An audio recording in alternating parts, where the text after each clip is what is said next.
माजिद हैदरी सुन रहे हैं आपको, मैं उनसे जवाब लूंगा। लेकिन सूफी कौसर हसन मजीदी साहब, मगर मुझे तो ऑडियो ही नहीं आया। सभी भारतीयों का डीएनए एक है। अगर संघ प्रमुख इस बात को कहते हैं तो इसमें कोई दिक्कत तो नहीं होनी चाहिए। हर भारतीय एक है, इसका तो स्वागत होना चाहिए बात का, या इस पर भी विरोध होगा?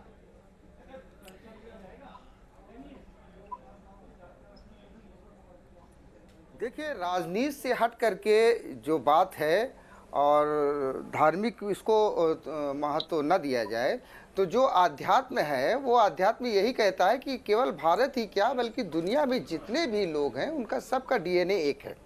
पहली बात तो ये। दूसरी बात ये है कि ये देश अशफाक उल्लाह खां वारसी रहमतुल्लाह अलैह और राम प्रसाद बिस्मिल को क्यों भूल जाता है? हम लोग उसी परंपरा के लोग हैं कि जहाँ पर अशफाक उल्लाह खां वारसी और राम प्रसाद बिस्मिल जैसे लोग देश के लिए संघर्ष करते रहे।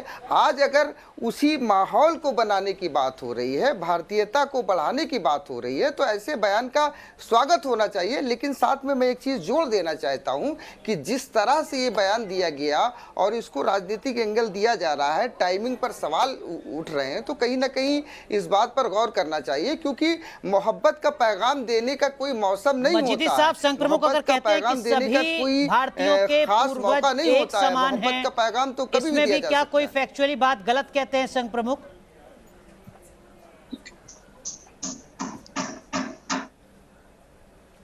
नहीं, इसमें तो कोई दायरा नहीं। मैं तो इस बात को और आगे बढ़ा रहा हूँ। भारतीय क्या, दुनिया में जितने भी लोग हैं सबका डीएनए एक है।